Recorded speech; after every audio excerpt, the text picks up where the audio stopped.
जय हिंद बच्चों, कैसे हैं आप सब। उम्मीद करती हूँ कि आप सब स्वस्थ होंगे और अपने PT1 की तैयारियां बहुत जोरों शोरों से कर रहे होंगे। तो बच्चों, आपके PT1 के सिलेबस का ही एक पार्ट है उपसर्ग और प्रत्यय। तो आज मैं आपकी इस रिवीजन क्लास में आपको पहले मैं उपसर्ग समझाऊंगी, क्योंकि बच्चों के बहुत से डाउट थे कि उपसर्ग पहले लगता है या बाद में लगता है, उपसर्ग के कितने भेद होते हैं। तो आइए पहले हम देखते हैं उपसर्ग। उपसर्ग से पहले थोड़ा सा मैं आपको इसकी भूमिका बताना चाहूंगी, जो है शब्द रचना, कि शब्द रचना क्या होती है। बच्चों, आपको पता है कि एक शब्द से दूसरा शब्द बनाए जाने की जो प्रक्रिया होती है वही शब्द रचना कहलाती है। कि जब हम एक शब्द से दूसरा नया शब्द बनाते हैं उसे हम शब्द रचना कहते हैं। जैसे कि उदाहरण के लिए ईमान शब्द लीजिए, इसके प्रारंभ में यानी कि इसके शुरू में, जब इस ईमान के शुरू में हम बे जोड़ देते हैं तो नया शब्द बनता है बेईमान, और अंत में अगर हमने दार जोड़ दिया तो बन जाता है ईमानदार। इसी तरह से रसोई तथा घर शब्दों को जोड़कर हम रसोई घर शब्द बना सकते हैं। तो कहने का तात्पर्य यही है कि हर भाषा में शब्द रचना की प्रक्रिया 3 प्रकार से होती है। ठीक है, पहला है उपसर्ग द्वारा, दूसरा प्रत्यय द्वारा, तीसरा समास द्वारा। उपसर्ग द्वारा और प्रत्यय, उपसर्ग प्रत्यय तो आपके PT1 के सिलेबस हैं, तो मैं आपको ये रिवाइज कराऊंगी। समास आपका हाफ ईयरली का सिलेबस है, तो इसके बारे में बाद में रिवीजन करा दूंगी मैं। तो आइए पहले देखते हैं उपसर्ग। उपसर्ग किसे कहते हैं? जब कोई शब्दांश किसी शब्द से पहले लगकर उसके अर्थ में परिवर्तन उत्पन्न करता है तो उसे उपसर्ग कहते हैं।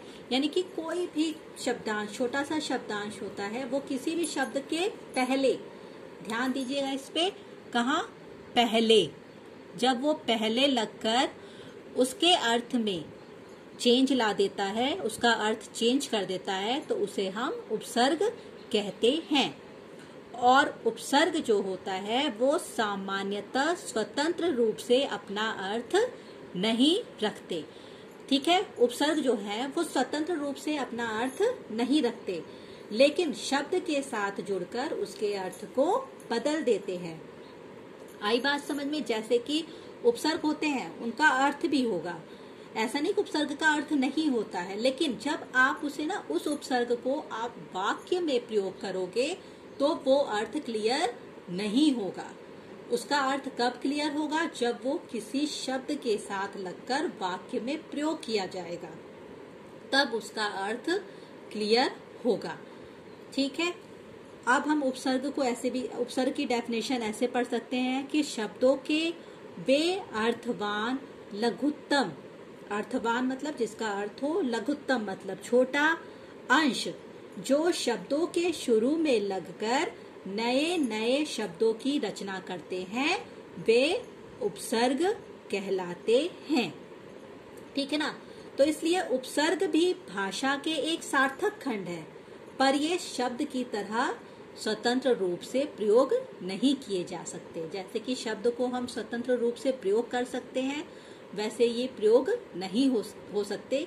ये किसी शब्द के प्रारंभ में लगकर जब उसका अर्थ बदल देंगे तभी ये प्रयोग किए जा सकते हैं। ठीक है, आइए अब देखते हैं कि उपसर्ग हिंदी में कितने प्रकार के उपसर्ग होते हैं। तो हिंदी में 4 प्रकार के उपसर्गों का प्रयोग होता है। तो हिंदी में शब्द ही नहीं, उपसर्ग भी अनेक स्रोतों से आए हैं। सिर्फ शब्द ही नहीं, उपसर्ग भी अलग अलग स्रोतों से हमारी हिंदी भाषा में आए हैं।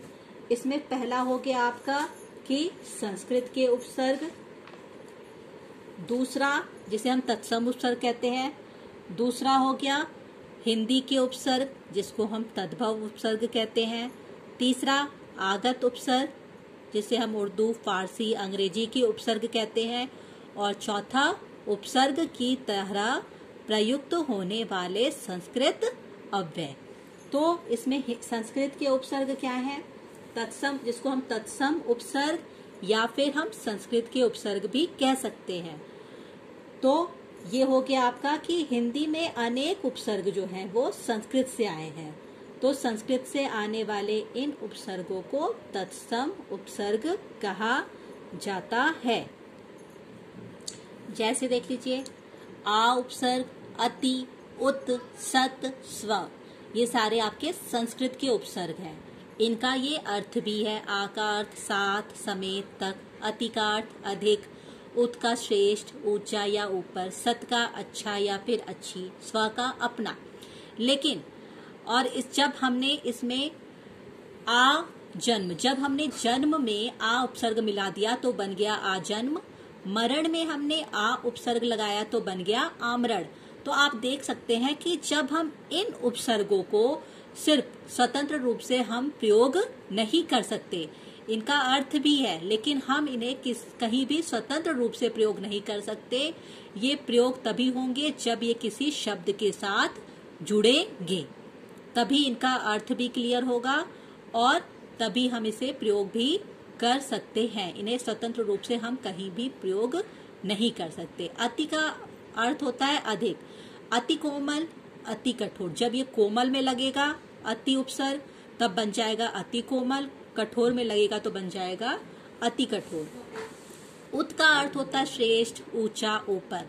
जब ये उत्कर्ष के साथ लगेगा तो उत बन जाएगा और तम के साथ लगेगा तो उत्तम बन जाएगा। यानी कि जब ये किसी विशेष शब्द के साथ प्रयोग होंगे तभी हम इन्हें जो है वाक्य में भी प्रयोग कर सकते हैं और इन्हें हम स्वतंत्र रूप से प्रयोग नहीं कर सकते। तो ये है आपके संस्कृत के उपसर्ग। इसी तरह से संस्कृत के और भी उपसर्ग हैं, अभि, अव, आ, उत, अप, निस, परा, परि, प्र, प्रति, वि, सम, सु, बहुत सारे संस्कृत के उपसर्ग हैं। इसके बाद है सेकंड आपका हिंदी के उपसर्ग, जिसको हम तद्भव उपसर्ग या फिर हिंदी के उपसर्ग भी कहते हैं। तद्भव उपसर्ग जो होते हैं वो तद्भव शब्द क्या थे, जो संस्कृत से कन्वर्ट होकर हिंदी में आए थे।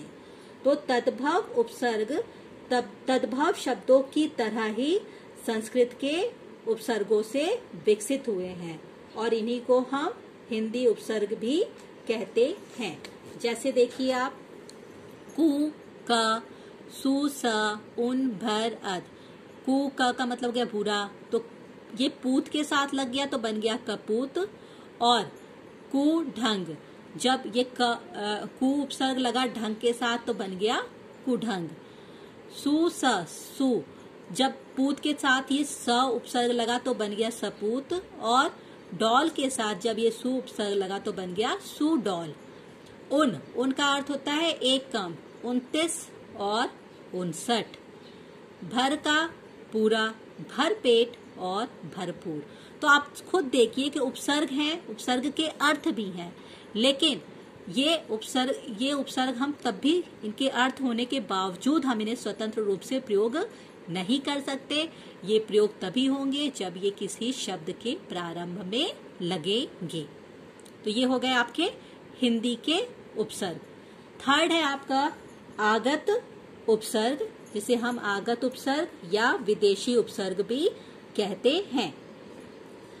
आगत उपसर्ग जो होते हैं, जो उपसर्ग विदेशी भाषाओं जैसे अरबी, फारसी, तुर्की आदि से हिंदी में आए हैं, वे विदेशी उपसर्ग कहे जाते हैं। जैसे देख लीजिए आप, सर, हम, बद, ना, ला। सर का अर्थ हो गया मुख्य, हम का आपस में या साथ, बद का बुरा, ना का अभाव, ला का बिना।